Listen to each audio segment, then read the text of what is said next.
Pues el desastre anual tuvo unas consecuencias importantísimas, desde luego, un momento de movilización popular, primero para la revancha, para el rescate de los prisioneros, para la recuperación de los territorios perdidos.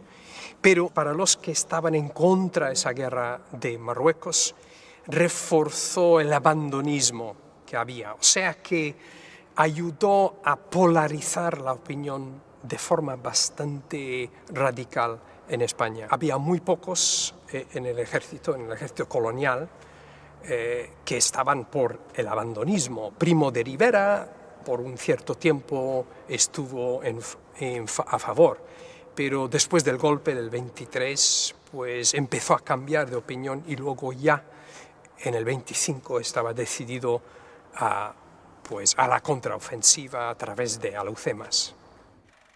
El año de 1923, el golpe militar de Primo de Rivera, pues está directamente relacionado. Condicionó muchísimo la vida del país. Lo primero de todo porque había, por un lado, la enorme oposición de las clases populares a la guerra, a la guerra a Marruecos. Por otro lado, el ejército, el deseo del ejército de intervenir y de condicionar la política de los gobiernos en relación con la política a seguir en Marruecos. Con la toma del poder por el general Primo de Rivera, las posibilidades de una paz negociada parecen reales.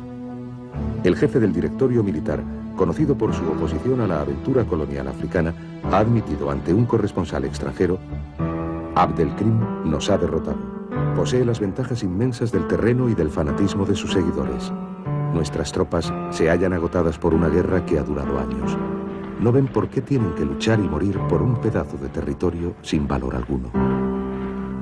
Conforme a sus convicciones, inicia conversaciones secretas con el líder independentista y le propone la autonomía del Amalato rifeño. Pero desde su posición de fuerza, aquel se niega a entrar en su juego contemporizador y rehúsa la oferta. Antes de dar el golpe de Estado Primo de Rivera, la actitud que tenía sobre la guerra de Marruecos era una actitud abandonista, ya que la consideraba una guerra impopular y además decía que el ejército tenía escasa capacidad técnica para ganarla.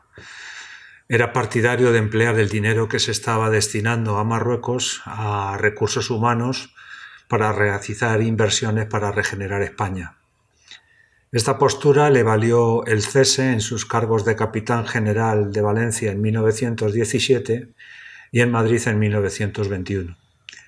Pero después del golpe de Estado de 1923, Primo de Rivera cambió su postura y ahora era partidario de permanecer en el RIF por una cuestión de honor, ya que abandonarlo sería un desprestigio internacional y además personal. ¿A qué se debió el cambio? Pues el cambio se debió que ahora era él quien gobernaba y no podía perder el apoyo del ejército. Por otra parte, decía que Alfonso XIII estaba orgulloso de poseer territorio en el exterior y de que Inglaterra no quería que España se fuera de Marruecos. Se involucró Primo de Rivera personalmente en el tema de Marruecos y se autonombró alto comisario. Nombró a Luis Aizpuru, aquel que fue ministro de guerra en el último gobierno de García Prieto, como jefe de las fuerzas de Marruecos y posteriormente Aizpuru será alto comisario. Primo de Rivera en sus primeros momentos continuará la política que llevó el gobierno de García Prieto, ordenó el repliegue de las tropas para tener mejores posiciones defensivas, redujo en un 13% la recluta de la quinta de 1924 y licenció anticipadamente a más de 50.000 hombres. Por otra parte, realizó ofertas a los rifeños de autonomía y de darles fuerzas propias. Intentó ganarse también, por otra parte, a los africanistas, excarcelando y amnistiando a todos los oficiales presos por el desastre de Anual y dando a Dámaso Berenguer el nombramiento de jefe de la Casa Real. En cuanto al tema del expediente Picasso, el 2 de octubre de 1923 se debía llevar el segundo informe de la Comisión de las Cortes para debatirlo en el Congreso de Diputados. Pero esto no se llegó a realizar porque unos días antes Primo de Rivera había dado el golpe de Estado y, por otra parte, incautaría Primo de Rivera toda la documentación y suprimiría el Pleno. Lo que hizo Primo de Rivera es pasar el asunto del expediente Picasso al Consejo Supremo de Guerra y Marina, Para ello sustituyó a todos sus consejeros que no eran del gusto suyo o del propio rey, y lo que trajo como consecuencia que en marzo de 1924 el presidente del Consejo Supremo de Guerra y Marina, Francisco Aguilera, dimitiera del cargo. 2 meses después, el Consejo de Guerra dictó su sentencia. El general Felipe Navarro sería absuelto y Dámaso Berenguer sería separado del servicio y pasando a la reserva. En noviembre de 1930, el expediente se debatió en las Cortes una vez acabada la dictadura de Primo de Rivera. ¿Por qué se pudo realizar esto? Ya que os he dicho anteriormente que Primo de Rivera incautó la documentación. Porque un diputado, el señor Bernardo Mateo Sagasta, escondió una copia del expediente que devolvería a las Cortes para ser debatido. En este año, repito, noviembre de 1930, el rey fue condenado y durante la Segunda República se publicó un resumen del expediente Picasso. Tras la caída de la República, Francisco Franco hizo desaparecer nuevamente el expediente Picasso, que volverá a ver la luz, aunque sea de forma parcial, en el año 1976, cuando el editor Diego Abad de Santillán publicara una edición del expediente en Buenos Aires. Repito, una publicación del expediente parcial. El total del expediente verá la luz en el año 1990. Cuando Primo de Rivera visita Melilla, la acogida hostil de los oficiales del Tercio y el brindis amenazador de Franco le obligan a dar marcha atrás. En 1924, Abdelkrim extiende sus operaciones a la Yebala.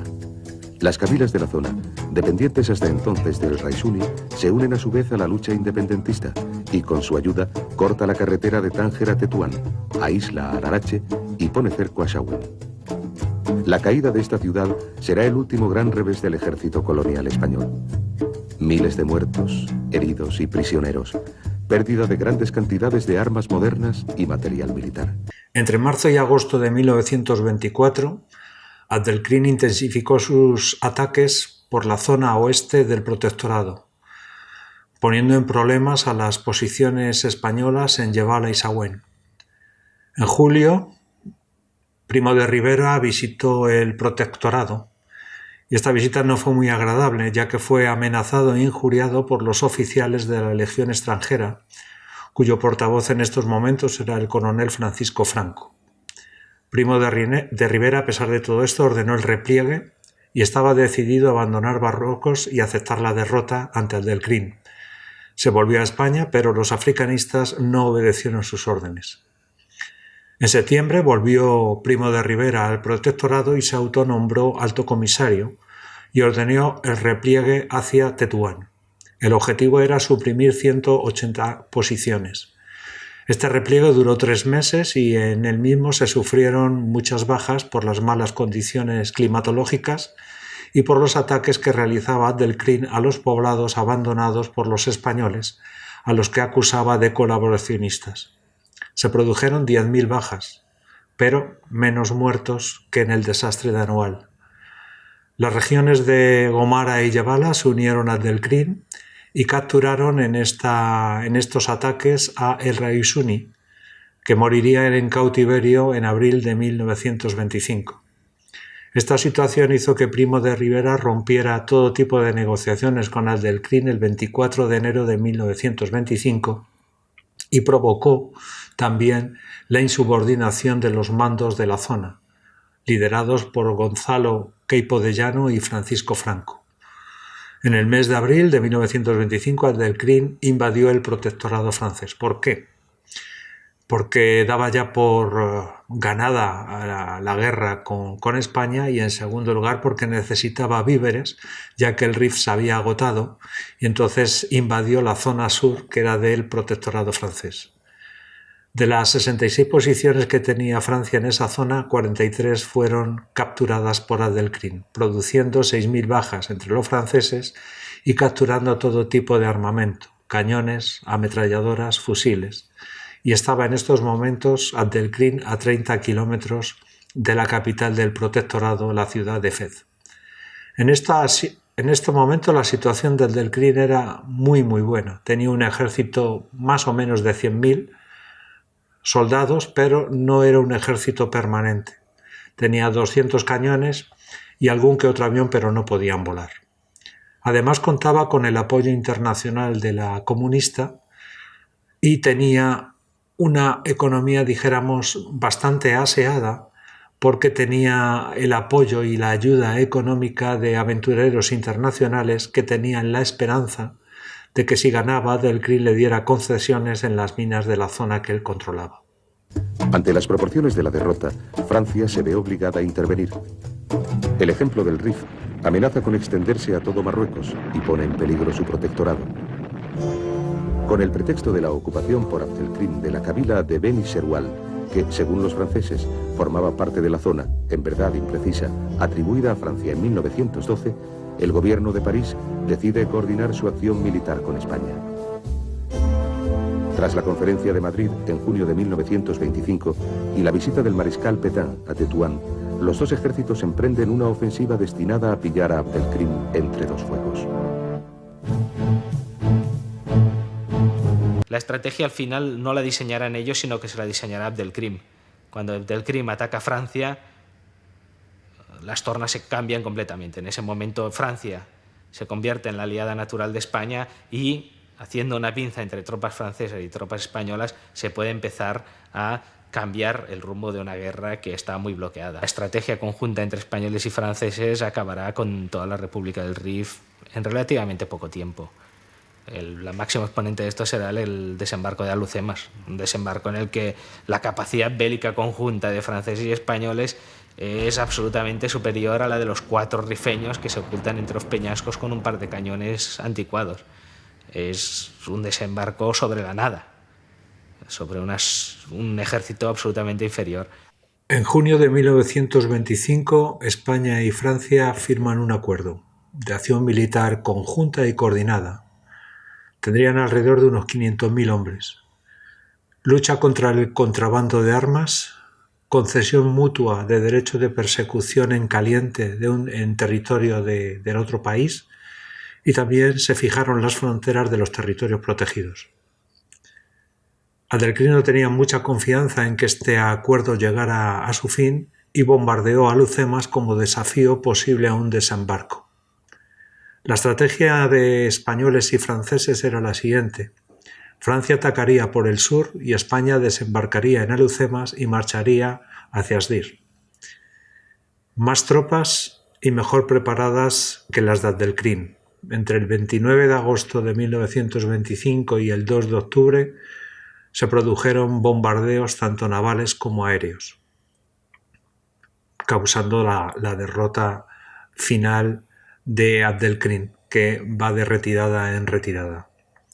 El 9 de noviembre de 1925, Primo de Rivera abandonó la alta comisaría dejando el cargo al general Sanjurjo, que había sido el jefe de las operaciones en el desembarco de Alhucemas.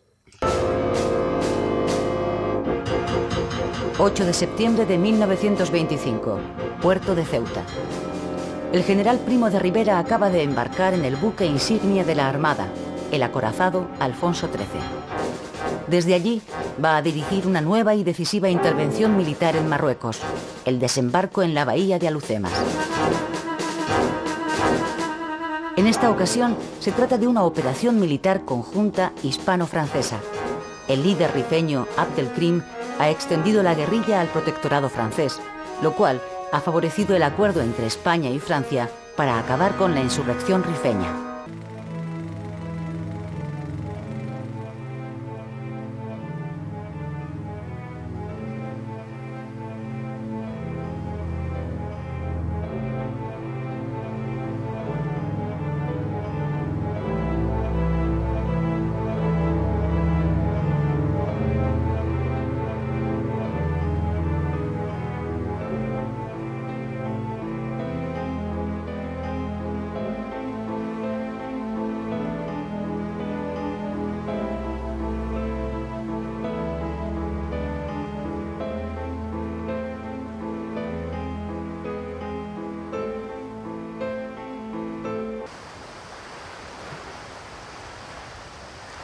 Nos encontramos en la playa de la Cebadilla, que era la playa donde estaba previsto el desembarco de Alhucemas el 8 de septiembre de 1925. Y aquí desempeñaron un papel fundamental las llamadas fuerzas de choque, es decir, estaban compuestas por la Legión y las tropas de regulares. Intervinieron en este desembarco unos 15.000 hombres.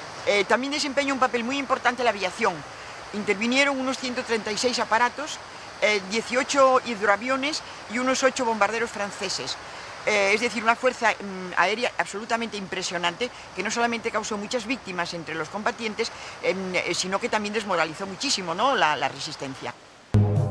El desembarco victorioso en la bahía de Alhucemas el 8 de septiembre constituye el elemento decisivo en la última fase de la guerra. Mientras los españoles, con el apoyo aéreo francés, ocupan Axtir e incendian la casa natal de Si Mohamed, los franceses recuperan las zonas perdidas entre Taza y Fez durante el ataque por sorpresa de los rifeños. En otoño de 1925, los aliados han reunido un ejército de 280.000 hombres apoyados por tanques, una poderosa artillería y 44 escuadrillas de aviación. La ofensiva de Pétain se inicia con una serie masiva de bombardeos aéreos destinados a aterrorizar a la población. Según las propias fuentes militares francesas, la Escadrille Chérifienne realizaba un promedio de 410 misiones diarias. Las naciones civilizadas, dice con amargura el jefe rifeño, vienen a civilizar con aviadores. Matan a seres indefensos y los matan impunemente. En diciembre de 1925, Abdelkrim propuso la paz a españoles y franceses en las siguientes condiciones: reconocimiento del Estado autónomo del Rif y, a cambio, Abdelkrim reconocería como su superior al sultán de Fez espiritualmente y autorizaría a los extranjeros trabajar en las minas de la zona a cambio de un 12% de los beneficios extraídos. La última condición sería revisar las fronteras del Rif. Fue rechazada por Francia y España dicha propuesta de negociación. El 6 de febrero de 1926, Pétain visita Madrid y llega a un acuerdo con el gobierno de Primo de Rivera para acabar con todas las cabilas más rebeldes. 2 meses después, en abril, Abdelkrim volvió a intentar pactar, pero no ahora con España y Francia, sino únicamente con Francia.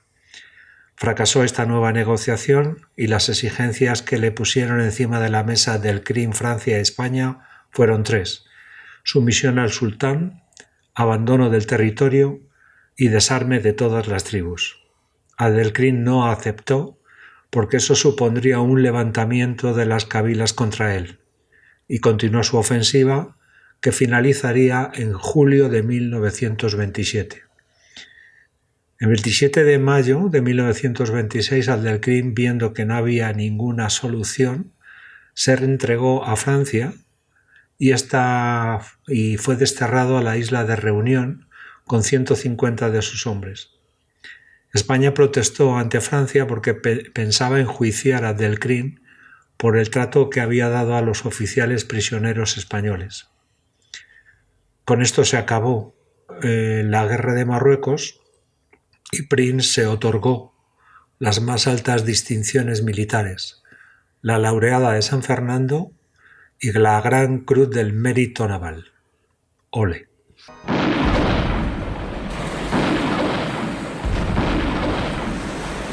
El éxito del desembarco es total. Las tropas aliadas trituran a la resistencia rifeña en la bahía de Alhucemas en cuestión de horas.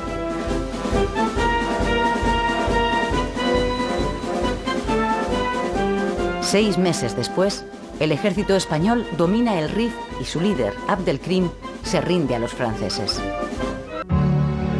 Literalmente anegado por 2 ejércitos bien pertrechados, Abdelkrim tuvo que rendirse a los franceses el 27 de mayo de 1926 y fue desterrado a la isla de la Reunión, en donde permaneció 21 años hasta su evasión a Egipto y continuación de su lucha por otros medios en favor de un Magreb árabe unido.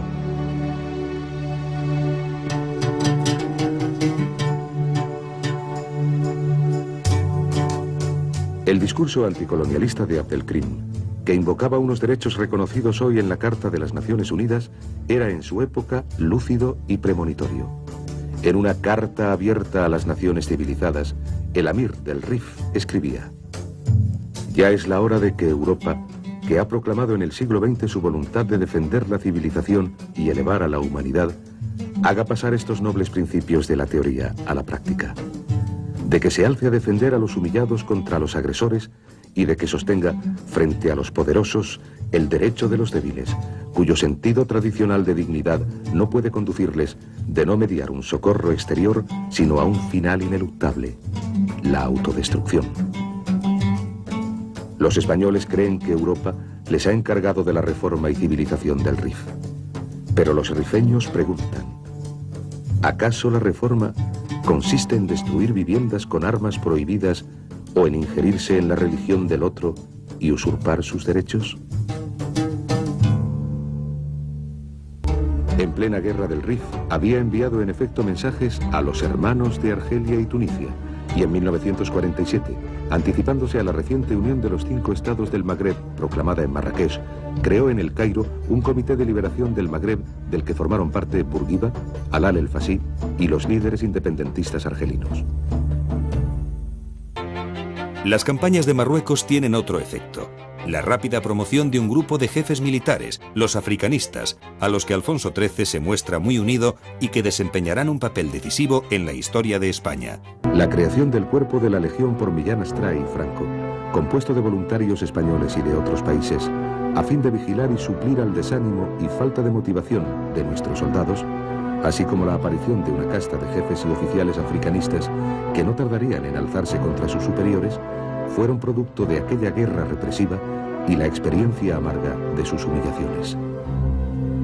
Investidos de una mística nacionalista, al servicio de nuestros presuntos valores eternos, Franco, Sanjurjo, Millán Astray, Mola, Yagüe, Muñoz Grandes templaron su espíritu de lucha en Marruecos y prepararon desde allí su sangrienta salvación de España. Les africanistes commencent, je crois, très vite à montrer leur silhouette et leurs idées. Bon, on remarque d'autant plus le débarquement d'Alhucemas parce que c'est finalement une victoire, enfin, pour cette malheureuse armée du Maroc qui a connu de quantité de revers, Barranco del Lobo, Anoual. Mais les africanistes existent avec les guerres du Maroc, c'est-à-dire ce sont les gens qui, depuis le début, sont attachés à la permanence de l'Espagne au Maroc. Ils apparaissent d'autant plus comme un groupe uniforme qu'ils sont dressés contre une opinion publique espagnole tout à fait hostile à la présence espagnole au Maroc. Africanistas no eran simplemente aquellos que iban destinados a Marruecos, sino un pequeño grupo caracterizado por su ambición, por su arribismo sin escrúpulos, y que además, al estar destinados normalmente en las fuerzas de choque africanas, que eran la Legión y los regulares, tenían una mente fascistoide, una ideología antidemocrática, y, sobre todo, una tendencia a la violencia.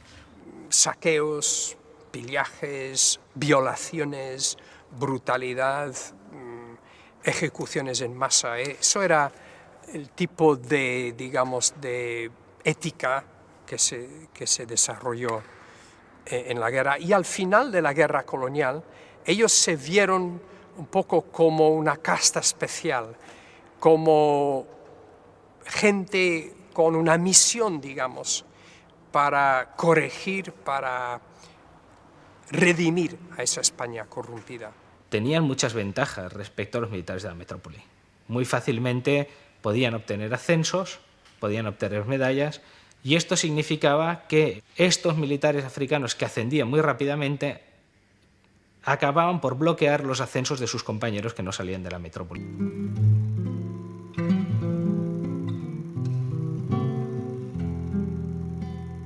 Hasta 1925, que se hace el desembarco de Lucema, y 1926, que ya se firma la orden de pacificación, cuando se hace realmente la introducción en Marruecos. Hasta entonces había sido una introducción de opereta falsa, irreal, que se vendía muy bien en los periódicos de la época, pero que sobre el terreno no funcionaba. Y una de las formas de conseguir adeptos a la causa de los españoles es militarizando a los marroquíes, contratándolos como militares.